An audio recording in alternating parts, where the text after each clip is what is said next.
So Telangana రాష్ట్ర రాజకీయాలలో ఇప్పటి వరకు పోలీస్ వ్యవస్థకు సంబంధించి పూర్తి స్థాయిలో ప్రతి ఒక్కరు కూడా చూశారు. అంటే పోలీసులు అంటే పూర్తిగా రక్షణ కోసం మాత్రమే ఉండాలి, ప్రజల రక్షణ కోసం ఉండే వాళ్ళు మాత్రమే పోలీసులు. కానీ ప్రజలను పూర్తి స్థాయిలో కూడా ఇబ్బందుల పాలు గురి చేస్తూ వాళ్ళ మీద లాఠీచార్జి చేస్తున్న వ్యక్తులను ఏమనాలి అదొక్కసారి మీరే ఆలోచించారు. ఎందుకంటే నిన్న జరిగిన ఎపిసోడ్ను చూస్తే చాలా బాధాకరమైన విషయం. ఇది నిన్న కుత్బుల్లాపూర్ నియోజకవర్గంలోని గాజుల రామారంలో సోమవారం రోజు నిన్నటి రోజున ఉద్రిక్త పరిస్థితులు నెలకొన్నాయి. ఎందుకంటే ఈ కుత్బుల్లాపూర్ నియోజకవర్గం గాజుల రామారంలోని సాయినగర్ అంటే సూరారం సాయినగర్ కాలనీలో దాదాపుగా 45 ఏళ్ళుగా ఇక్కడ ఉంటున్న ఇండ్లను పోలీసుల సమక్షంలో పూర్తి స్థాయిలో కూడా పోలీసులందరూ వచ్చేసి నేలమట్టం చేసిన పరిస్థితి అయితే కనబడింది. దానికి సంబంధించిన ఎపిసోడ్లలో కూడా చూడొచ్చు. ఇక్కడ పోలీస్ ఆఫీసర్లు లాఠీతో కొట్టడం, మోకాలతో తన్నడం, మీకు ఈ దృశ్యాలన్నీ కూడా హృదయ విదారకమైన సంఘటనలు. ఎందుకంటే ఒక్కసారి ఇక్కడ చూడురి, ఇగో ఈయన కాలుతో మోకాలతో తన్నడం, ఇక్కడ కొట్టడం లాఠీలతో, ఇగో ఇది లాఠీ, దాంతోపాటు ఇక్కడ భుజంతో నెట్టేసే ప్రయత్నాలు. సో ఇవన్నీ కూడా నిన్న కుత్బుల్లాపూర్ నియోజకవర్గంలోని గాజుల రామారంలో సూరారం సాయినగర్ కాలనీలో దాదాపుగా 45 సంవత్సరాలుగా నివాసం ఉంటున్న వాళ్ళందరి ఇండ్లను నేలమట్టం చేసిరు. వృద్ధులు మహిళల మీద కూడా లాఠీచార్జ్ చేసిన పరిస్థితి కనబడింది. సో గాజుల రామారంలో ఇళ్ల కూల్చివేత, 40 ఏళ్లుగా ఉంటున్న నివాసాలు నేలమట్టం, అడ్డుకోబోయిన స్థానికులపైన పోలీసుల జులుం, తినే అన్నంలో మట్టి పోసిన కాకీలు, మిమ్మల్ని చంపినా ఎవరు ఏమీ చేయరు, మాకు మీది నుంచి ఆర్డర్స్ వచ్చినాయంటూ బెదిరింపులు, పేద కుటుంబాలను రోడ్డున పడేసిన వైనం, చంటి పిల్లలతో బాధితులు కన్నీళ్లు అంటూ కూడా చూస్తున్న పరిస్థితి కనబడుతుంది. సో ఈ ఎపిసోడ్ నిన్న రాష్ట్ర రాజకీయాలలో పూర్తి స్థాయిలో కూడా చాలా హృదయ విదారకమైన సంఘటన. దానికి సంబంధించి కూడా కనీసం అక్కడ ఎవరు కూడా, అంటే పార్టీలు చాలా ఉన్నాయి తెలంగాణ రాష్ట్ర వ్యాప్తంగా. ఒక రకంగా చెప్పాలంటే ఇక్కడ అన్ని పార్టీలు ఉన్నాయి, డజన్కు పైగా పార్టీలు ఉన్నాయి. కానీ కాపాడే వాళ్ళు లేరు, రక్షించే వాళ్ళు లేరు, సాయం చేసే వాళ్ళు లేరు. ఏదైనా ఒక ఆపద జరిగింది అంటే ఎమర్జెన్సీగా అక్కడికి వెళ్ళి వాళ్ళను కాస్తో కూస్తో రక్షించే ప్రయత్నం చేయాలి. కానీ అలాంటి పరిణామం నిన్న కనబడలే. ఒకసారి మీరే చూడండి, పేదోడి ఇండ్లను బుల్డోజర్లతో కూల్చేస్తారు. భారీ పోలీస్ భద్రతతో వచ్చిన రెవెన్యూ అధికారులు ఇండ్లు షెడ్లను నేలమట్టం చేశారు. దశాబ్దాలుగా ఇక్కడే జీవిస్తున్నామని ఇప్పుడు ఇండ్లు కూల్చివేస్తే తమ బతుకులు రోడ్డున పడ్డాయని, తమ పొట్ట కొట్టిందని కొడుతున్నారని కాళ్ళు పట్టుకున్నా ఎవరు కనికరించలేదు. కూల్చివేతలకు అడ్డు వచ్చిన వారిపైన పోలీసులు జులుం ప్రదర్శించారు. మహిళలు వృద్ధులు అనే తేడా లేకుండా లాఠీచార్జ్ చేశారు. దీంతో పలువురు మహిళలకు గాయాలై కొట్టొద్దని వేడుకున్నా కూడా విచక్షణ రాహిత్యంగా కొట్టారంటూ మహిళలు కన్నీళ్లు పెట్టుకున్న దృశ్యాలు. తినే అన్నంలో మట్టిపోసారని, మిమ్మల్ని చంపినా కూడా ఎవరు ఏమీ చేయలేరని, మాకు పైనుంచి ఆదేశాలు వచ్చాయంటూ పోలీసులు బెదిరించారంటే బాధితులు ఆవేదన వ్యక్తం చేశారు. అయితే ఇదే ప్రాంతంలో 50 ఏళ్లుగా ఉంటున్నామని, కాగితాలు వేరుకుంటూ జీవనం సాగిస్తున్నామని, గరీబోళ్ళమని వేడుకున్నా కూడా పెట్టడం లేదని ఆవేదన వ్యక్తం చేస్తారు. కేసీఆర్ వచ్చిన తర్వాత మాకు పట్టాలు కూడా ఇచ్చారని, ఇప్పుడు కాంగ్రెస్ వచ్చి కూల్చేస్తుందని అన్నారు. కాంగ్రెస్ ఒక లుచ్చా ప్రభుత్వంగా మారిపోయిందని ఆగ్రహం వ్యక్తం చేశారు. 40 ఏళ్లుగా ఉంటుంటే ప్రభుత్వ జాగా అని ఎలా అని నిలదీస్తారు. కనీసం మాకు నోటీసులు ఇవ్వకుండా ఎలా కూల్చివేస్తారంటూ ప్రశ్నించారు. మగ పోలీసులు ఆడవాళ్ళను కూడా చూడకుండా కొట్టిన దృశ్యాలు, దాంతోపాటు ముఖ్యమంత్రి పెద్ద పెద్ద బిల్డింగులు కట్టుకుంటే మేము గుడిసెల్లో వేసుకునేందుకు కూడా జాగా ఇవ్వరా అంటూ కూడా మండిపడ్డ పరిస్థితి అయితే కనబడుతుంది. సో ఇక్కడ ఏంది అంటే తెలంగాణ ప్రభుత్వం నుండి వచ్చిన పట్టా రిజిస్ట్రేషన్, కోర్టు నుండి వచ్చిన ఆదేశాలు ఇచ్చినా కూడా ఇంటిని కూల్చివేసిన పరిస్థితులు కనబడతాయి. ఇది నిన్న జరిగిన కుత్బుల్లాపూర్ నియోజకవర్గానికి సంబంధించిన ఎపిసోడ్. నేను ఎందుకు ఈ ఎపిసోడ్ని చెప్తున్నా అంటే రాష్ట్ర వ్యాప్తంగా ఉండే చాలా ప్రజా సంఘాలు ఉంటాయి. దాంతోపాటు రాష్ట్రంలో ఏది ప్రశ్నించే గొంతుకలైనా లేదా ప్రజలను రక్షించాల్సిన అడ్వకేట్లైనా వీళ్ళ పక్షాన నిలబడాల్సిన అవసరం ఉంది. ఇక్కడ విషయం ఏంటంటే తెలంగాణ ప్రభుత్వానికి సంబంధించి వాళ్ళకి పట్టా కాయిదాలు ఇచ్చింది, వాళ్ళకు రిజిస్ట్రేషన్లు కూడా కొంతమందికి అయినాయి. అయినప్పటికీ కూడా పూర్తి స్థాయిలో కూడా వీళ్ళని ఇబ్బంది పెట్టే ప్రయత్నం. మిమ్మల్ని చంపినా ఎవరు అడిగేటోళ్ళు లేరు, మాకు పైనుంచి ఆర్డర్స్ వచ్చినాయి. ఇది రాష్ట్రంలో ఉండే పోలీసు వ్యవస్థ మాట్లాడే భాషన, రాష్ట్రంలో ఉండే పోలీసులు మాట్లాడే తీరా. పైనుంచి ఆర్డర్స్ వస్తే వాళ్ళని చంపేస్తారా? అంటే ఈ తెలంగాణలో జీవించే హక్కు అనేది లేదు. ఈ తెలంగాణలో చట్టం వీళ్ళే, శాసనం వీళ్ళే, రాజ్యం వీళ్ళే, జీవోలు వీళ్ళే, అన్నీ వీళ్ళే. అంటే పోలీసులు మాట్లాడే భాష మోకాళ్ళతో కొట్టడం కానీ ఇక చూడరు నేను మాట ఎందుకు చాలా స్పష్టంగా చెప్తున్నా అంటే ఇక్కడ ఇగో మోకాలతో ఎట్లా గుద్దుతుర్రో చూడరు. ఇది ఒక ఎపిసోడా ఇగో ఇక్కడ మీ అందరికి కనబడుతుంది లాఠీలతోని ఎట్లా కొడుతుర్రో. ఇగో ఇక్కడ లాఠీ ఈ మహిళను కొట్టే ప్రయత్నం చేస్తారు. అంటే ఇంత దారుణంగా వ్యవహరించడానికి కారణం ఏంటి? 50 సంవత్సరాలుగా నివాసం ఉంటున్న కుటుంబాలు తెలంగాణ రాష్ట్ర ముఖ్యమంత్రి కల్వకుంట్ల చంద్రశేఖరరావు గారి సారథ్యంలో అప్పటి ప్రభుత్వం ఇచ్చిన పట్టాలు, కోర్టు నుండి ఉన్న కాగితాలు అయినప్పటికీ కూల్చివేతలు. అంటే ఇది దేనికి సంకేతం? ఎవరిని కాపాడుకోవడం కోసం, ఎవరికి సాయం చేయడం కోసం, ఎవరి ఆశీస్సుల కోసం పోలీసుల యొక్క ఉగ్రతాండవం కనబడుతుంది. పోలీస్ అంటే నిజంగా చాలామంది ఎవరు భయపడరు. ఈ తెలంగాణ భయపడాల్సిన అవసరం లేదు. వాళ్ళు ఏది తెలంగాణలో ఉన్న అన్ని శాఖల లెక్క వాళ్ళదొక శాఖ అంతే. ఇందులో రెవెన్యూ శాఖ ఉంటుంది, రిజిస్ట్రేషన్ శాఖ ఉంటుంది. ఇట్లా ఈ శాఖలలో పోలీస్ శాఖ అనేది ఒకటే. వాళ్ళు కొడితే మనం వెళ్ళాల్సినవి చాలా ఉన్నాయి. ఈ రాష్ట్రానికి సంబంధించిన డీజీపీని కలవచ్చు, మానవ హక్కుల సంఘాలను కలవచ్చు, దాంతోపాటు చాలామందికి ఫిర్యాదు చేయొచ్చు, గవర్నర్కు చేయొచ్చు, కేంద్రానికి చేయొచ్చు, వీళ్ళ రాహుల్ గాంధీకి పోస్టు చేయొచ్చు, వీళ్ళ తెలంగాణ ఇన్ఛార్జి మీనాక్షి నటరాజన్ తాను కూడా ఒక మహిళే. ఇక్కడ తెలంగాణలో ఉన్న మహిళల మీద లాఠీలు రులిపిస్తున్నారు. మరి తన ఏం సమాధానం చెప్తుంది అనేది కూడా క్లారిటీ లేని పరిస్థితి కనబడుతుంది. అంటే వీళ్ళు 50 ఏళ్ళుగా నివాసం ఉన్న వాళ్ళ ఇళ్లన్నీ నేలమట్టం చేయడంతో పాటు పోలీసులందరూ మహిళలని చూడకుండా ఇష్టం వచ్చినట్టు గుర్రగుర్ర గుంజుకెళ్తూ ఇష్టం వచ్చినట్టుగా వాళ్ళ మీద లాఠీలను రులిపించారు. మరి దీని మీద పోలీసులు ఏం చెప్తారు సమాధానం? రాష్ట్రానికి సంబంధించిన డీజీపీ ఉన్నాడు, దాంతోపాటు ఇక్కడ పోలీసు వ్యవస్థ చాలా క్లారిటీగా కూడా దీని మీద సమాధానం చెప్పాల్సిన అవసరం ఉంటుంది. ఎంత ఉద్రిక్త పరిస్థితులు ఉన్నా కూడా మహిళల మీద చేసుకోవద్దు అనే ఇంకిత జ్ఞానం లేదా? మళ్ళీ అంతా మగ పోలీసులే ఉన్నారు, ఆడ పోలీసులు కూడా లేరు అంటూ కూడా వాళ్ళు చెప్తున్న పరిస్థితి కనబడుతుంది. ఇక్కడ మీకు ఫోటోలలోనే ఇట్లున్నది అంటే ఇక వాళ్ళ ఉగ్రరూపం ఏ రేంజ్లో చూపించారు అనేది మీ అందరికీ తెలిసిన విషయమే. ఇక ఈ పరిస్థితి ఇట్లున్నదా? దీంతో పాటుగా ఇది చూడాలి. కర్ణాటకలో కాంగ్రెస్ వచ్చిందట, తెలంగాణలో కాంగ్రెస్ రావాలి. గతంలో నినాదం ఇది. మీ అందరికీ గుర్తుందో లేదో, కర్ణాటకలో కాంగ్రెస్ వచ్చింది, తెలంగాణలో కూడా కాంగ్రెస్ రావాలని జోరుగా పక్కన ఇక మొత్తం కాంగ్రెసే వస్తుంది, కాంగ్రెసే వస్తుంది, కాంగ్రెసే వస్తుంది అంటూ రకరకాలుగా కూడా ప్రచారం చేశారు. కానీ వాస్తవానికి కర్ణాటకలో సీఎం మార్పు జరిగింది. సిద్ధరామయ్య నుండి డీకే శివకుమార్కి వెళ్ళిపోయింది. అయినప్పటికీ వీళ్ళిద్దరి మధ్యలో ఆధిపత్య పోరైతే నడుస్తున్నది. తెలంగాణలో కూడా రేవంత్ రెడ్డి మారి ఉత్తమ్ కుమార్ రెడ్డి బహుశా సీఎం అయ్యే ఛాన్స్ ఉందేమో. ఎందుకంటే ఇది నేను చెప్పిన మాట కాదు, చాలా సందర్భాలలో వాళ్ళ పార్టీకి సంబంధించిన నేతలు చెప్పింది. కర్ణాటక కాంగ్రెస్ కేబినెట్లో ముసలం. ఒకవైపు కేబినెట్ కొత్త మంత్రుల ప్రమాణం, మరోవైపు అసంతృప్తుల రాజీనామాలు. ఇండి బెల్లూరు ఎమ్మెల్యేల రిజైన్, రాజీనామాకు సిద్ధమైన మరో 10 మంది ఎమ్మెల్యేలు. సీనియర్లను పక్కన పెట్టి సొంత వర్గానికే పెద్దపీట. డీకే శివకుమార్పై సిద్ధరామయ్య వర్గం ఆగ్రహం అంటూ కూడా చెప్తున్న పరిస్థితి కనబడుతుంది. సో మొత్తానికి ఇక్కడ జరిగింది ఏంటంటే ఇద్దరు వ్యక్తుల ఆధిపత్య ధోరణి. గతంలో సీఎం, ఇప్పుడు సీఎం. ఈ సిద్ధరామయ్య మనసులోకి ఏంది అంటే మంత్రివర్గంలో కీలకమైన అంటే కావాల్సిన పూర్తి స్థాయిలో ప్రాధాన్యత ఇవ్వకపోగా మొత్తం డీకే శివకుమార్ వర్గానికి సంబంధించిన వాళ్ళందరికీ కూడా మంత్రి పదవులు ఇచ్చారు. దీంట్లో భాగంగా ఇప్పటికే 2 ఎమ్మెల్యేలు, ఇండి బెల్లూరుకు సంబంధించిన 2 ఎమ్మెల్యేలు రాజీనామా చేసిరు. వాళ్ళ బాటలో ఇంకో 10 మంది ఉన్నారు. అంటే దాదాపుగా డజన్ వరకు కూడా కర్ణాటకలో రాజీనామాలకు సిద్ధమయ్యారు. ఇక్కడి ప్రభుత్వం ఎప్పుడైనా పడిపోవచ్చు. ఇక్కడి ప్రభుత్వం ఎప్పుడైనా కూడా అక్కడ గవర్నర్ పాలన లేదా రాష్ట్రపతి పాలన కూడా వచ్చిన ఛాన్స్ లేకపోలేదు. ఎందుకు అంటే కర్ణాటక రాజకీయాలలో ఒక్కసారిగా మళ్ళీ విభేదాలు సెగలు రగులుతున్నాయి. సీఎం, డిప్యూటీ సీఎం వర్గాల మధ్య తీవ్ర ఆధిపత్య పోరు నడుస్తున్న వేళ తాజా పరిణామాలు పార్టీలో ముసలం పుట్టించాయి. ఒకవైపు సీనియర్లు అసంతృప్తి, మరోవైపు పదవులు దక్కని ఎమ్మెల్యేల రాజీనామాల హెచ్చరికలతో హస్తం పార్టీలో ఒక్కసారిగా రాజకీయం వేడెక్కింది. కర్ణాటకలో దాదాపుగా 2 డజన్ల మంది సీనియర్లు ఉన్నారు, ఒక పాయింట్ అయితే.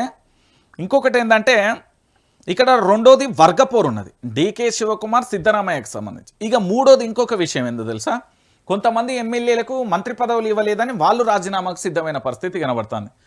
సో ఇక్కడ ప్రాంతీయ సామాజిక సమతుల్యత పేరిట సీనియర్లను పక్కన పెట్టడం, సొంత వర్గానికే పెద్దపీట వేశారనే ఆరోపణలు పార్టీలో అంతర్గతంగా కల్లోలాలను సృష్టించాయి. డీకే శివకుమార్ అధికారం చేపట్టిన నుంచి రాజుకుంటున్న నాయకత్వ వివాదానికి ఈ తాజా కేబినెట్ ముసలం తోడంతో కాంగ్రెస్ అధిష్టానానికి సరికొత్త తలనొప్పులు మొదలైన పరిస్థితి కనబడ్డది. సో డీకే శివకుమార్ పంచాయతీ ఈ ఒక్క ఎపిసోడ్తోనే అయిపోదు. ఎందుకంటే కర్ణాటకలో రాజకీయాలు చాలా భయంకరంగా ఉన్న పరిస్థితి కనబడతాయి. సో వీళ్ళిద్దరు డీకే శివకుమార్ సిద్ధరామయ్య వర్గానికి సంబంధించి అంతర్గత పోరు నెలకొంది. సో ఇలాంటి తెలంగాణలో కూడా లేకపోలేదు. తెలంగాణలో చాలామంది సీనియర్, ఇక్కడ కూడా సీనియర్లు అందరినీ కూడా పక్కన పెట్టే ప్రయత్నం త్వరలో జరగబోతుంది అనే ఒక వార్త కూడా వస్తున్నది. ఇప్పటికే అసంతృప్తితో తెలంగాణలో ఎట్లుందో ఇక్కడ బయటికి కనబడని అగ్ని జ్వాలలు, అక్కడ బయటికి కనబడే అగ్ని జ్వాలలు, అంతే తేడా. కాంగ్రెస్ ఎక్కడున్నా కూడా క్రమశిక్షణ అనేది పేరుకు మాత్రమే.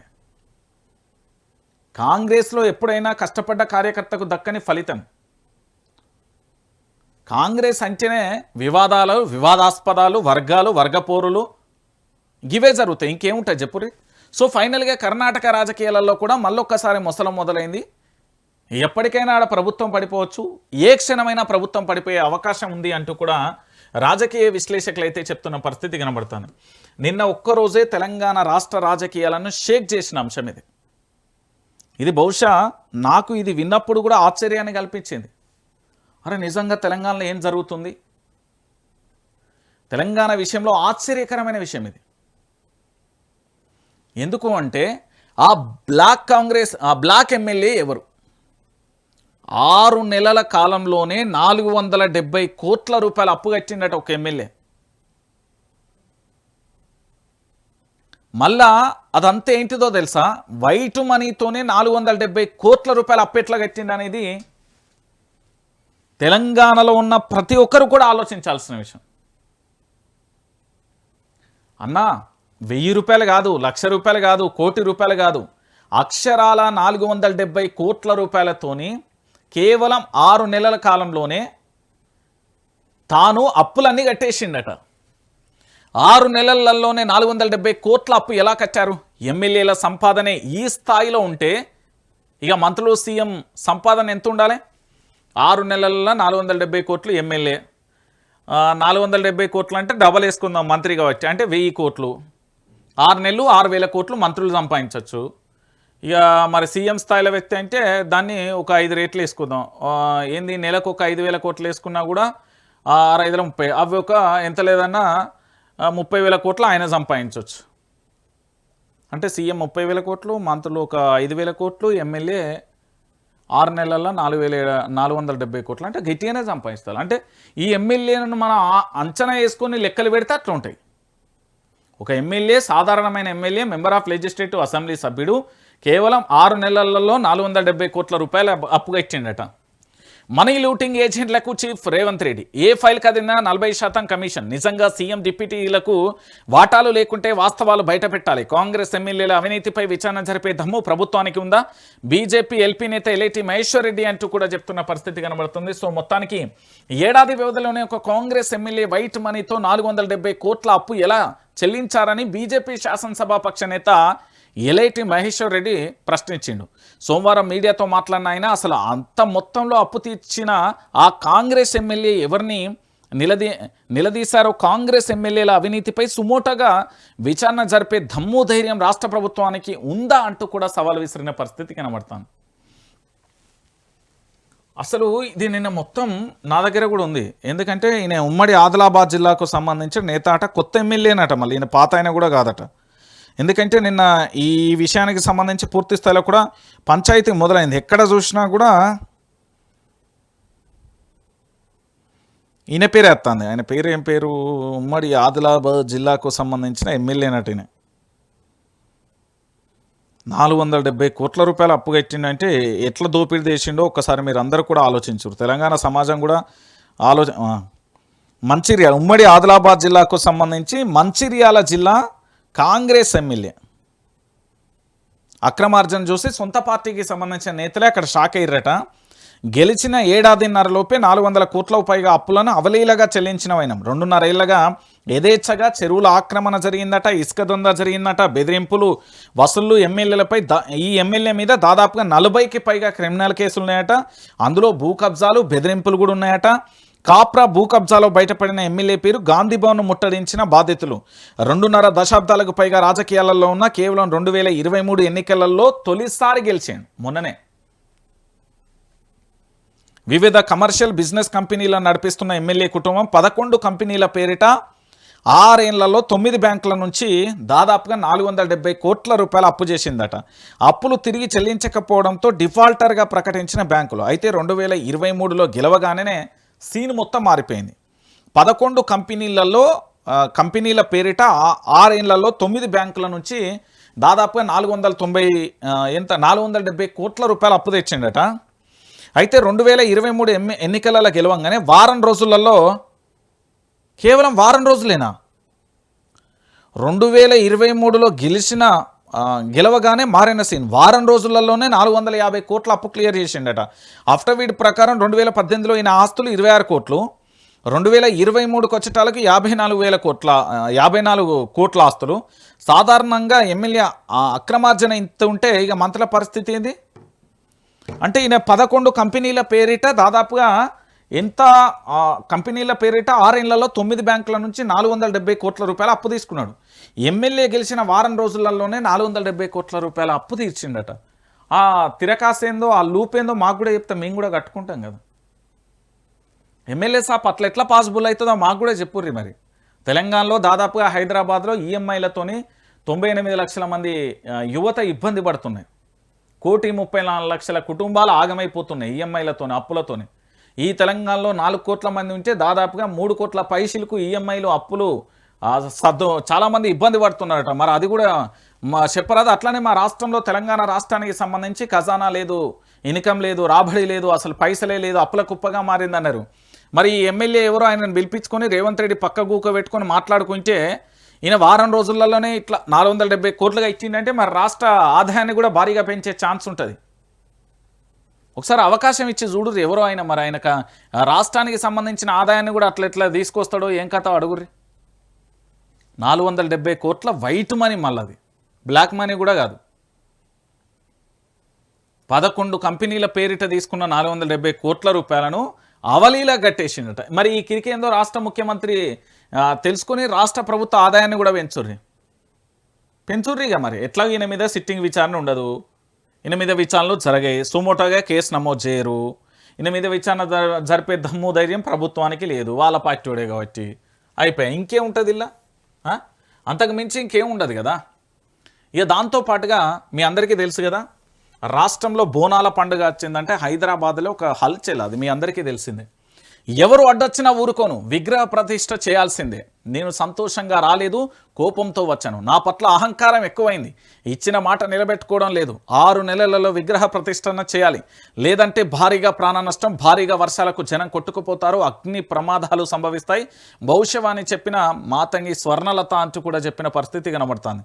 అయితే ఈ స్వర్ణలత గారు భవిష్యవాణి చెప్పిన సందర్భాలలో చాలా ఆసక్తికరమైన అంశాలు ఉన్నాయి. ఏంటంటే అది ఒకటి, ఇక్కడ ఉత్సవాలకు సంతోషంగా రాలేదు అనేది ఒక వాక్యం, ఇంకోటి కోపంతో వచ్చిన అనేది. దీనికి నిదర్శనం ఏంటంటే ఈ జోగినీలకు సంబంధించి వీళ్ళని అవమానించారండి. ఇది చాలా స్పష్టంగా కూడా కనబడే అంశం. జోగినీలను అవమానించడంతో పాటు సాంప్రదాయాలు ఎవ్వి కూడా పురాతనం నుంచి, అంటే ఆలయానికి సంబంధించిన వాళ్ళ సంస్కృతి సంప్రదాయాలు కట్టుబాట్లు ఏవైతే ఉంటాయో అవి కూడా పాటించడం లేదని వీళ్ళు చాలా ఆగ్రహం వ్యక్తం చేసిరు. ఇంకొక విషయం ఏంటంటే ఈ బోనాల పండుగ సందర్భంగా సికింద్రాబాద్ ఉజ్జయిని మహంకాళి ఆలయం దగ్గర బోనం కూడా కింద పడిపోయింది. ఇంకొక నిదర్శనం ఏం తెలుసా, ఇది చాలా అరిష్టం అని కూడా భావిస్తున్నారు. జోగినీలు అంటే శివపార్వతుల లెక్క మనం పూజిస్తాం వాళ్ళను. సో వాళ్ళను పూర్తి స్థాయిలో కూడా ఏదైతే కింద పడిన బోనం ఉందో అది చాలా అరిష్టం, ప్రభుత్వ ఆచారాలను కాపాడాలి, జోగినీలకు తగిన ప్రాధాన్యత అని మహంకాళి ఆలయం ముందు జోగినీలు నిన్న ధర్నా చేసిన ఎపిసోడ్ ఇది. అంటే ఒకసారి ఆలోచించాల్సిన విషయం ఏంటంటే జోగినీలు పూర్తి స్థాయిలో ప్రభుత్వాన్ని శాపనార్థాలు పెట్టలే, వాళ్ళు రేవంత్ రెడ్డిని ఏం తిట్టలే, కాంగ్రెస్ ప్రభుత్వాన్ని ఏం తిట్టలే. వాళ్ళు ఏమంటున్నారంటే అక్కడ ఆచారాలను మనం కాపాడుకోవాలి అంటున్నారు. ఒకటి, సాంప్రదాయాలను అసలు పాటిస్తలేరట. 2, బోనం అనేది కింద పడిపోయింది. ఇంకోటి అరిష్టం. ఇక్కడ స్వర్ణలత భవిష్యవాణి చెప్పే స్వర్ణలత గారు చెప్పిన మాట ఏంది అంటే, మాతంగి స్వర్ణలత గారు భవిష్యవాణి చెప్పిన సందర్భంలో కూడా ఏమన్నారంటే, నేను సంతోషంతోనైతే రాలేదు, కోపంతో వచ్చిన. అంటే వాళ్ళు చెప్పే అంశానికి ఇక్కడ మ్యాచ్ అయిపోతా. అంటే ఏది కూడా సాంప్రదాయాలను పాటిస్తలేరు. ఒకటి, ఏటేటా పూజలు చేస్తున్నా అసంతృప్తితోనే సరిపెట్టుకుంటున్నానని, ఏ ప్రమాదాలు వచ్చినా నా బిడ్డలను కాపాడుకుంటూ వస్తున్నానని తెలిపారు. కానీ నా విగ్రహ ప్రతిష్ఠ చేస్తానని మాట తీసుకున్నారు, మీరు మాత్రం నేను చెప్పింది ఆచరించడం లేదు, మాతంగి స్వర్ణలత ఆగ్రహం అంటూ కూడా చెప్పిన పరిస్థితి కనబడుతుంది. సో సికింద్రాబాద్ ఉజ్జయిని మహంకాళి ఆలయానికి సంబంధించి పూర్తి స్థాయిలో కూడా వివాదాస్పదంగా మారుతున్న పరిస్థితి అయితే కనబడుతుంది. ఓ పక్కన ఏదైతే వాళ్ళు తీసుకొచ్చిన బోనం కింద పడిపోవడం, జోగినీలు ఆగ్రహం వ్యక్తం చెప్పడం, దాంతోపాటు మాతంగి స్వర్ణలత గారి భవిష్యవాణి కూడా చాలా భయంకరంగా చెప్పడం, అంటే ప్రేమతో రాలే, భక్తితో రాలే, నేను చాలా కోపంతో వచ్చినా అని చెప్పడం, ఇవన్నీ కూడా రాష్ట్రంలో జరిగే పరిణామాలన్నింటికి కూడా అద్దం పట్టే నిదర్శనాలుగా చెప్పొచ్చు. ఒకటి, నిత్యం రాష్ట్రంలో జరుగుతున్న క్రైమ్ రేట్ కావచ్చు, దాంతోపాటు అరాచకాలు కానీ, లైంగిక వేధింపులు కానీ, దాంతోపాటు భూ కబ్జాలు, దోపిడులు కానీ, ఈ రాష్ట్రంలో మహిళల మీద లాఠీలు కానీ, అక్రమ కేసులు కానీ, ప్రతిదీ కూడా అంటే ఒక మొత్తం రాష్ట్ర వ్యాప్తంగా కూడా ప్రభుత్వం ఏం చేసినా కూడా అది ప్రజలకు ఉపయోగకరంగా చేయకపోవడం అనేది జరుగుతుంది. సో ప్రభుత్వం మీద కూడా చాలా తక్కువ సమయంలోనే వ్యతిరేక రావడానికి వచ్చింది అని చెప్పడానికి నిదర్శనం. ఎందుకంటే కాంగ్రెస్ ప్రభుత్వం అధికారంలోకి వచ్చిన తర్వాత కనీసం ఆలయానికి సంబంధించిన సాంప్రదాయాలు కూడా పాటిస్తలేరని ఏకంగా వాళ్ళే చెప్తున్నారంటే ఇంతకంటే బాధాకరమైన విషయం ఇంకొకటి ఉండదు. ఇంతకంటే ఘోరం ఇంకొకటి ఉండకపోవచ్చు. ఇంతకంటే దారుణం ఇంకే ఉంటుందండి? మీరు అందరూ కూడా ఆలోచించాల్సిన విషయం. ఇక దాంతోపాటుగా ఇంకొక ఎపిసోడ్కి నేను వెళ్ళిపోతా. ఏంది అంటే, ఇక్కడ చూడుర్రి, నేను చాలా క్లారిటీగా చెప్తున్నా నిరుద్యోగులందరికీ. ఒకటి, నిరుద్యోగులు ఎవరు ఆత్మహత్య చేసుకోవడానికి వీల్లేదు, అది చాలా క్లియర్. మీ తల్లిదండ్రుల కోసం, మీ కుటుంబం కోసం ఖచ్చితంగా ఆలోచించాలి నిరుద్యోగులు ఎవరైనా సరే. రెండోది, మీకు ఇక్కడ ఒకే రకమైన పోస్టులు ఏం లేవు. రాష్ట్రంలో చాలా రకాల పోస్టులు ఉన్నాయి. ఈ రాష్ట్ర ప్రభుత్వంలో పోస్టులు కాకపోయినా, ప్రభుత్వ కొలువు రాకపోయినా వ్యాపారాలలో కూడా రాణించగలగాలి. అలా కాకుండా అనవసరంగా మీ జీవితాలను అయితే ఆగం చేసుకోకూర్రి. పోరాటం అయితే చేయండి, దానికి నేను సంపూర్ణమైన మద్దతు అయితే ఇస్తా. కానీ ఆత్మహత్య చేసుకుంటా అంటే అసలు మద్దతు కాదు కదా, ఆ విషయమే మాట్లాడడానికి ఆస్కారం లేదు. ఎందుకంటే మిమ్మల్ని నమ్ముకున్న తల్లిదండ్రుల ఆశయాలను గెలిపించండి, కానీ మీరు ఆత్మహత్య చేసుకుంటే వాళ్ళని ఎవరు కాపాడతారు?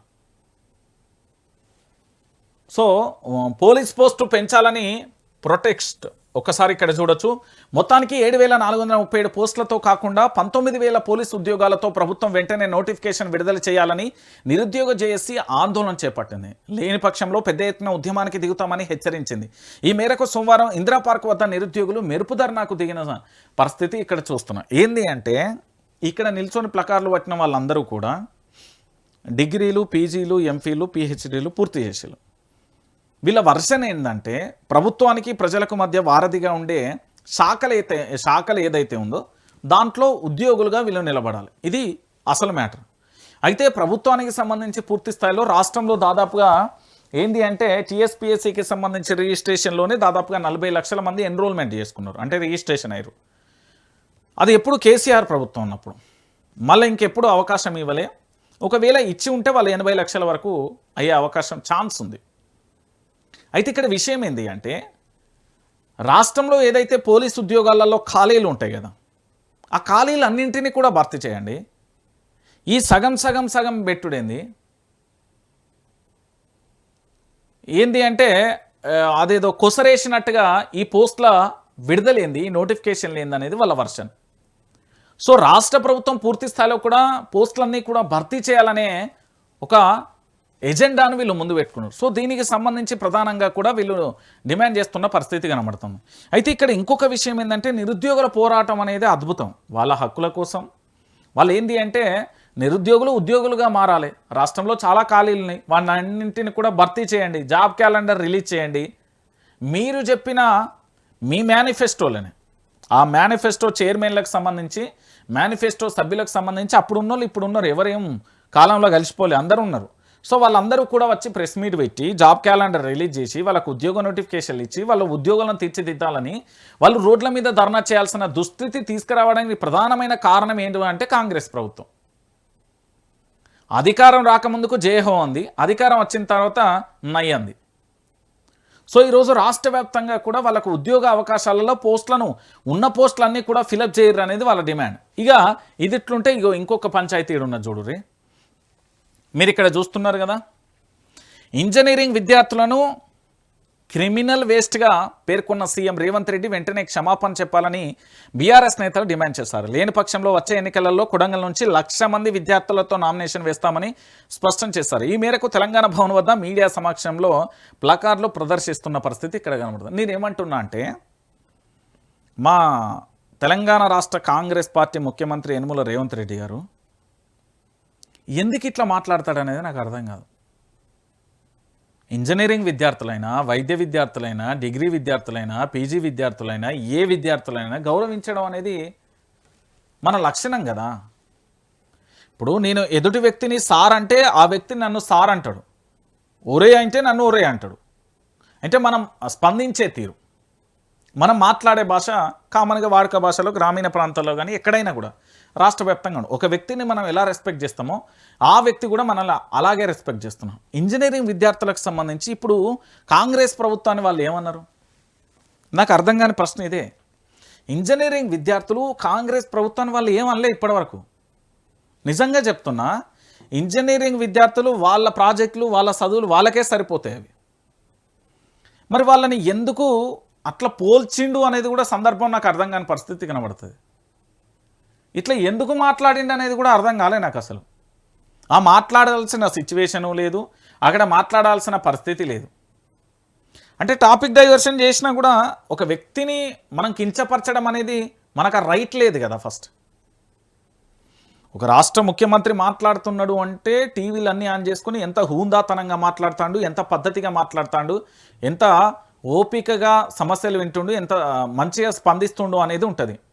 కానీ ఈరోజు రాష్ట్ర ముఖ్యమంత్రి గారే ఈ విధంగా వ్యాఖ్యలు చేసుకుంటా పోతే ఇక మరి గల్లీలు ఉండేటోళ్ళు ఇంతకంటే భూత పురాణమే స్టార్ట్ చేస్తారు. తర్వాత భవిష్యత్తులో మళ్ళీ కర్మ అనేది ఒకటి ఉంటుంది చూడు, రిపీట్ అయిపోతుంది మళ్ళీ. ఒకవేళ నియోజకవర్గానికి ఎమ్మెల్యే వచ్చిండు అనుకో, కాంగ్రెస్ ఎమ్మెల్యే, అప్పుడు వాళ్ళు మాట్లాడే భాష ఏంది, చాలా భయంకరంగా ఉంటుంది. సో రాష్ట్రంలో కావాలని అలజడులు సృష్టిస్తున్నారు. ఇప్పుడు అదేంది హేట్ స్పీచ్ బిల్ అనేది ఒకటి తీసుకొస్తాం ఖచ్చితంగా, అయితే మరి ఫస్ట్ లోపలేయాల్సింది ముఖ్యమంత్రినే అవుతుంది. హేట్ స్పీచ్ బిల్లుని తీసుకొస్తే ఫస్ట్ లోపలేయాల్సింది ముఖ్యమంత్రినే అవుతుంది. మీకు తెలుసో లేదో, నిన్న పొన్నం ప్రభాకర్ విపక్షాలకు సంబంధించి మేము అందరినీ గౌరవిస్తాం, అందరి ఒపీనియన్ సలహాలు తీసుకుంటాం అంటే, ఈ హేట్ స్పీచ్ బిల్లుని తీసుకొస్తే ఫస్ట్ అరెస్టు చేయాల్సింది తెలంగాణ రాష్ట్రంలో ముఖ్యమంత్రి రేవంత్ రెడ్డినే అవుతుంది తెలుసా. ఇట్లా మాట్లాడితే అరే మంచిగా మాట్లాడు భయ్, మంచిగా పరిపాలన చేయి, హూందాతనంగా ఉండు, నిన్ను ఎవరద్దన్నారు. కాంగ్రెస్ల మీద ఇంతకంటే దారుణం ఏముంటుంది, ఇంతకంటే ఘోరం ఏముంటుంది? ఒకసారి మీరు అందరూ కూడా ఆలోచించాల్సిన విషయం. కానీ ఇక్కడ ఇంకొక విషయాన్ని కూడా చూడుర్రి. తెలంగాణ రాష్ట్ర వ్యాప్తంగా కూడా అద్దంకికి రామ్మోహన్కు హరీష్ రావు లీగల్ నోటీసులు, క్షుద్ర పూజల వ్యాఖ్యలపై తీవ్ర ఆగ్రహం, క్షమాపణ చెప్పకుంటే క్రిమినల్ కేసు పెడతానని హెచ్చరిక, ప్రభుత్వాన్ని ప్రశ్నించినందుకే వ్యక్తిగత హననం అంటూ కూడా చెప్తున్న పరిస్థితి కనబడుతుంది. ఏంది అంటే ఈ స్టోరీ మీరు అందరూ కూడా విన్నారా? నేను చెప్తా Paturi. Congress MLC Addanki Dayakar TPCC media committee chairman Sama రామ్మోహన్కు బీఆర్ఎస్ డిప్యూటీ ఫ్లోర్ లీడర్ మాజీ మంత్రి హరీష్ రావు సోమవారం లీగల్ నోటీసులు పంపించారు. రాష్ట్రంలో వర్షాలు పడకూడదని, కరువు రావాలనే ఉద్దేశంతో దేవాలయాలకు వెళ్లి క్షుద్ర పూజలు, తాంత్రిక పూజలు చేస్తారంటూ తనపై ఇద్దరు కాంగ్రెస్ నేతలు చేసిన వ్యాఖ్యలపై హరీష్ రావు తీవ్ర ఆగ్రహం వ్యక్తం చేశారు. ప్రజలలో తన పేరు ప్రతిష్టను దెబ్బతీయాలనే ఉద్దేశంతోనే కాంగ్రెస్ నేతలు ఇలాంటి నిరాధారమైన ఆరోపణలు చేశారని లీగల్ నోటీసులో పేర్కొన్నారు.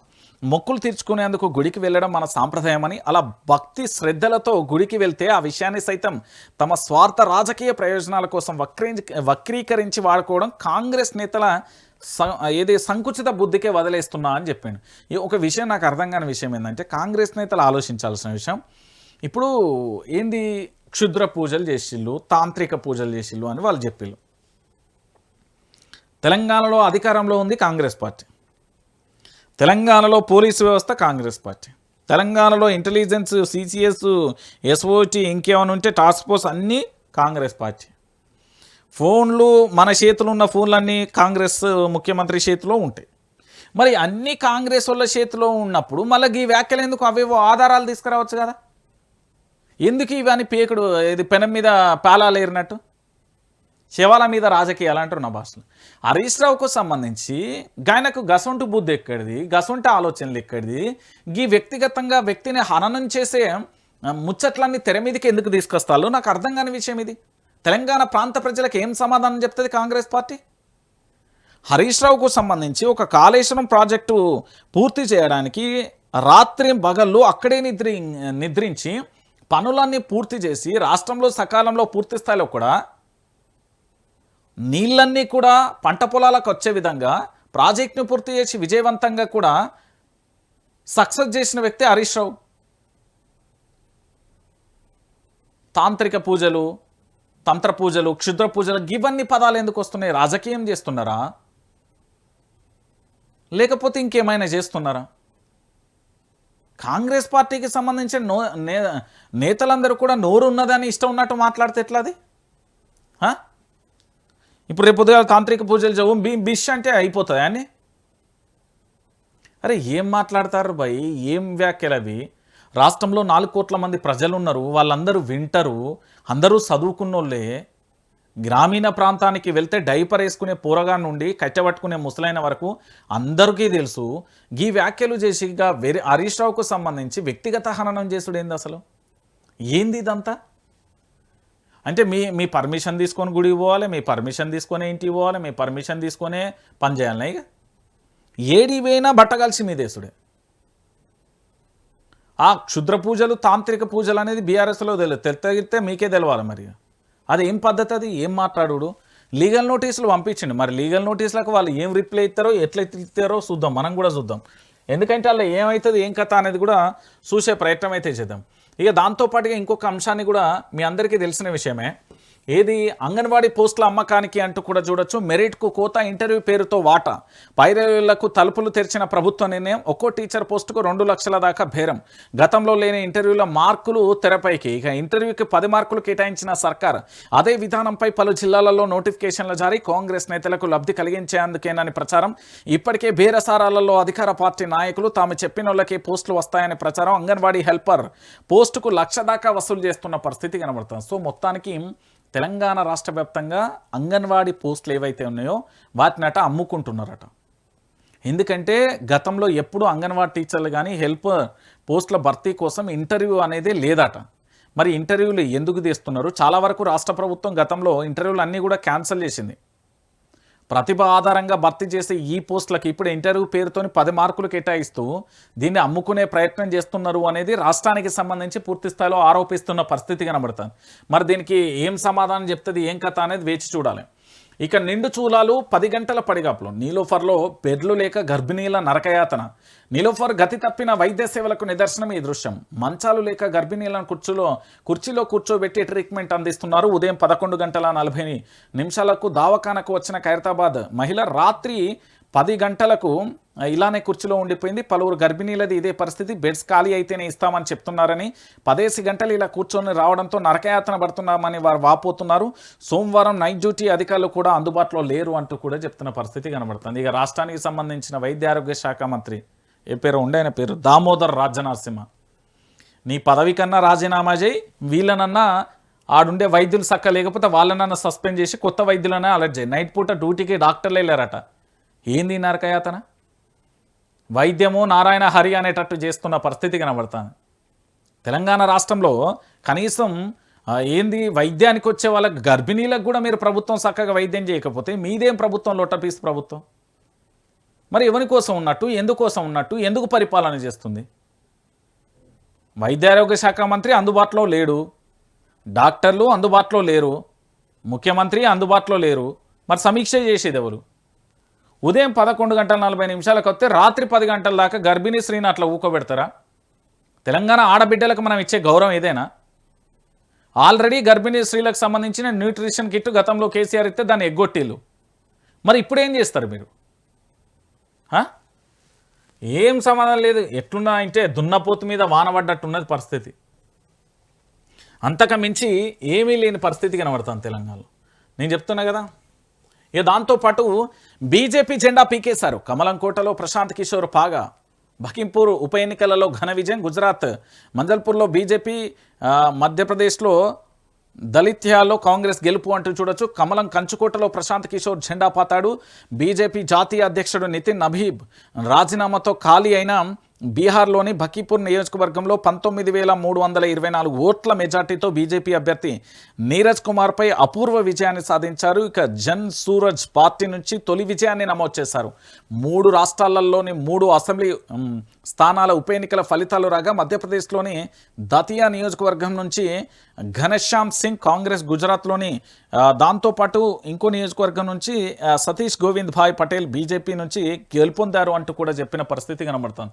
ఇక ప్రశాంత్ కిషోర్ మీ అందరికీ తెలుసు కదా, వ్యూహకర్తకు సంబంధించి ఇదివరకు పార్టీలకు స్ట్రాటజీగా పనిచేస్తారు. గతంలో ఆంధ్రప్రదేశ్లో వైఎస్ఆర్సీపీకి కూడా పనిచేసిండు, అంతకుముందుకు టీడీపీకి పనిచేసిండు. ఇక భారతదేశంలో చాలా పార్టీలకు కూడా ప్రశాంత్ కిషోర్ ప్రాతినిధ్యం అంటే పూర్తి స్థాయిలో వాళ్ళందరికీ పనిచేసి ప్రభుత్వాన్ని అధికారంలోకి తీసుకురావడానికి శతదా పనిచేసిన పరిస్థితి మనందరికీ తెలుసు. సో ఇలాంటి పరిస్థితులలో ప్రశాంత్ కిషోర్కు సంబంధించి స్వతహాగా కూడా పార్టీ పెట్టిండు. జన్ సూరజ్ పార్టీ అనే పార్టీ పెట్టిండు. గతంలో ఎన్నికలలో ఘోరమైన వైఫల్యం చెందింది. కానీ ఇప్పుడు ఉప ఎన్నికలలో మాత్రం పూర్తి స్థాయిలో కూడా ప్రశాంత్ కిషోర్ పాగా చేసిన పరిస్థితి, తొలి విజయాన్ని కూడా నమోదు చేసుకున్నారు. సో మొత్తానికి ప్రశాంత్ కిషోర్ గెలుపుతోని మరి ఏమన్నా రాజకీయాలు అక్కడ ఏమైనా మారుతాయా, ఎట్లుంటాయి అనేది కూడా మనం కూడా వేచి చూడాల్సిన పరిస్థితి కనబడుతుంది. సో బీహార్ రాష్ట్ర రాజకీయాలలో కూడా ఈ గెలుపుతోని ఇక నాంది పలుకుతుందా, ఎట్లుంటుంది అనేది కూడా మనం వేచి చూడాల్సిన పరిస్థితి కనబడుతుంది. ఎందుకంటే ఒకప్పుడు స్ట్రాటజీగా పనిచేసిన వ్యక్తి ఈరోజు పూర్తి స్థాయిలో కూడా ఏంది అంటే రంగంలోకి అంటే నేరుగా తనే ప్రత్యక్ష రాజకీయాలలోకి దిగండి. ఇక దాంతోపాటుగా ఇంకొక అంశాన్ని కూడా చూడొచ్చు. నిషేధం అట. ఇది దేశంలోనే రాయల్ ఛాలెంజ్ విస్కీ బ్యాన్ అయిపోయింది. జాబితాలో Old Monk, Antiquity Blue అట, బ్యాక్ పేపర్ డిలక్స్ వంటివి సైతం కృత్రిమ ఫ్లేవర్లతో ఏంది అంటే FSSAIకి సంబంధించి కొరడా చేసింది. భారతీయ ఆహార భద్రత నియంత్రణ సంస్థకు సంబంధించి దేశంలోని ప్రముఖ మద్యం బ్రాండ్లకు షాక్ ఇచ్చింది. ఇవి కృత్రిమ ఫ్లేవర్లు ఉపయోగిస్తున్నారనే కారణం ఉంది. ఓల్డ్ మాంక్ కానీ, యాంటీ క్యూటీ బ్లూ కానీ, రాయల్ ఛాలెంజ్ కానీ, దాంతోపాటు బ్యాగ్ పేపర్స్ కానీ, దాంతోపాటు డిలక్స్ వంటి విస్కీ, రమ్ రకాల విక్రయాలపై నిషేధం విధించినట్టుగా తెలుస్తుంది. అయితే ఇది ఏంటి అంటే పూర్తి స్థాయిలో కూడా ఏది డయాజియో ఇండియాకు చెందిన యునైటెడ్ స్పిరిట్కు సంబంధించి మధ్యప్రదేశ్ ఫ్యాక్టరీ, దాంతోపాటు మహారాష్ట్రకు సంబంధించి ఈ ఫ్యాక్టరీలన్నింటికి సంబంధించి ఈ మధ్యప్రదేశ్, మహారాష్ట్రకు సంబంధించిన సంస్థలు తయారు చేసిన కొన్ని ప్రత్యేకమైన బ్యాచ్లో లోపాలు బయటపడ్డాయి. దాంతో పూర్తి స్థాయిలో కూడా బ్యాన్ చేసిన పరిస్థితి అయితే కనబడుతుంది. ఇక ఇవన్నీ కూడా ఈ బ్రాండ్లన్నీ కూడా అందుబాటులో ఉండే అంటూ కూడా చెప్తున్నారు. ఒకటి రాయల్ ఛాలెంజ్, దాంతోపాటుగా చాలా రకాలుగా 5-6 రకాలు ఉన్నాయి. యాంటీక్యూటీ బ్లూ అట, దాంతోపాటు బ్యాగ్ పేపర్స్ అట, డిలక్స్ వంటి విస్కీ, రమ్లను కూడా పూర్తి స్థాయిలో నిషేధం చేసిలట. ఇవి ఏంది అంటే కృత్రిమంగా అంటే మనం తయారు చేసే విధానంలో ఏంది అంటే పూర్తి స్థాయిలో కూడా న్యాచురల్గా తయారు చేయాలి, అట్లా కాకుండా కృత్రిమమైన ఫ్లేవర్లు కలుపుతున్నట్ట. దాంతో పూర్తి స్థాయిలో కూడా ఆరోగ్య నియంత్రణకు సంబంధించి, ఆహార భద్రత నియంత్రణకు సంబంధించి వీటిని పూర్తి స్థాయిలో కూడా నిషేధం విధించిన పరిస్థితి అయితే కనబడుతుంది. ఇక దాంతోపాటుగా ఇంకొక ప్రధానమైన అంశం ఏంటి అంటే ఇక్కడ చూస్తున్నారు కదా, రుద్రాకు నో రూల్స్ ఏంది, మరుసటి రోజే నుంచే మళ్ళీ పనులు, చట్టాన్ని లెక్క చేయని నిర్మాణ సంస్థ, టౌన్ ప్లానింగ్ అధికారులకు సవాలంటూ కూడా చూడొచ్చు. బాచుపల్లిలో రుద్ర కన్స్ట్రక్షన్ చట్టాన్ని లెక్క చేయడం లేదు, అధికారుల ఆదేశాలను ఏమాత్రం కూడా పట్టించుకోకుండా నిర్మాణాలను యథేచ్ఛగా కొనసాగిస్తున్నారు. సీలు వేసిన బ్యానర్ను తొలగించి యథావిధిగా కూడా పనులు చేపట్టడం చర్చనీయాంశంగా మారింది.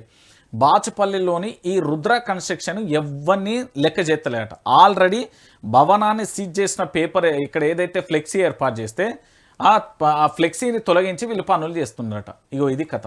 బాచుపల్లిలోని సర్వే నెంబర్లు 135, 136లోని ఫ్లాట్ నెంబర్లు 34, 35, 71, 72 పరిధిలో రుద్ర కన్స్ట్రక్షన్ చేపడుతున్న ఈ నిర్మాణంపై ఆది నుంచి అనేక ఫిర్యాదులు వెల్లువెత్తినాయి.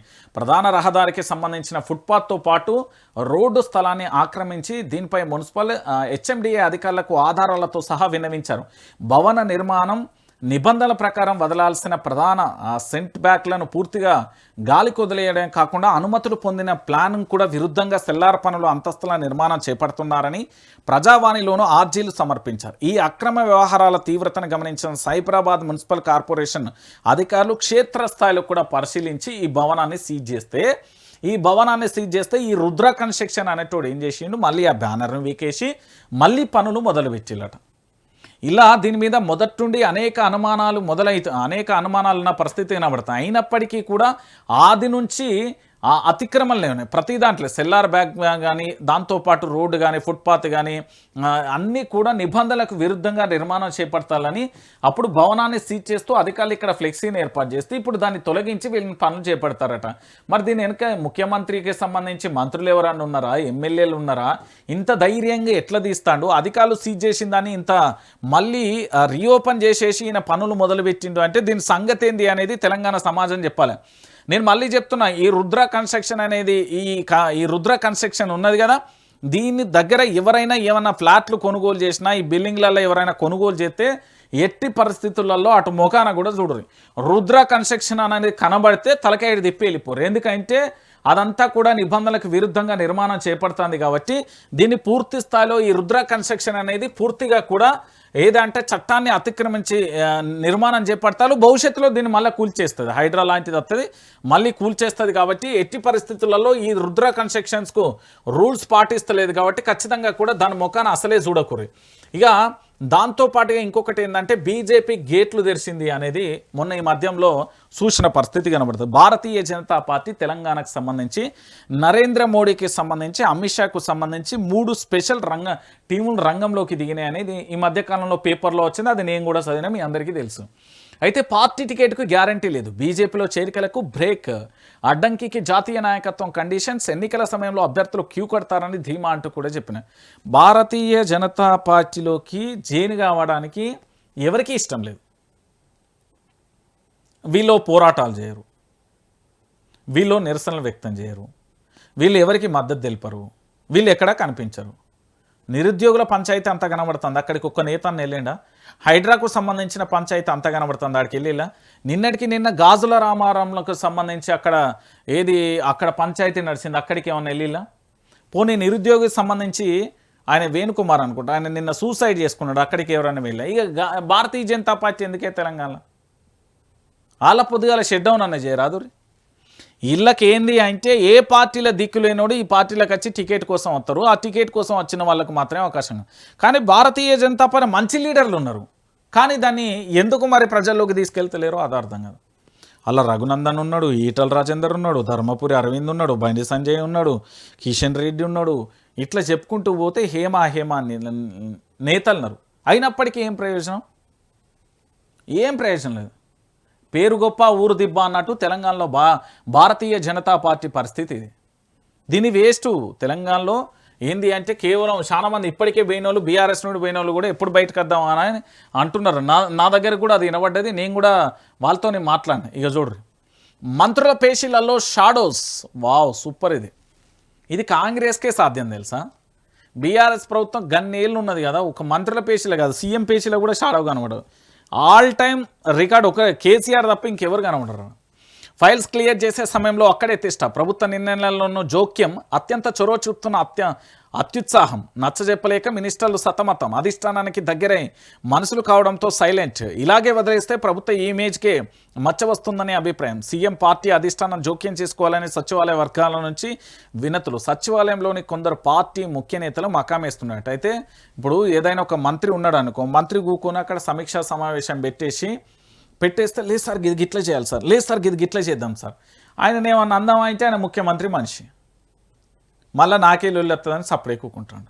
ఏదైనా ఫైల్ వచ్చిందనుకో దాన్ని క్లియర్ చేయాలి కదా, సంతకం పెడతాను, లేదు సార్ ఆపురు సార్, లేదు ఏదైనా ఫైల్ ఇగో దీన్ని క్లియర్ సంతకం. మొత్తం ఆయన మాట అయినా మొత్తం ఈ షాడోస్ సంగతేనట. ఎందుకంటే మంత్రుల చేతులు ఏం లేదు, పేరుకు మాత్రమే మేము మంత్రులం తప్ప మా దగ్గర ఏం లేవు అనే పరిస్థితి ఏర్పడింది.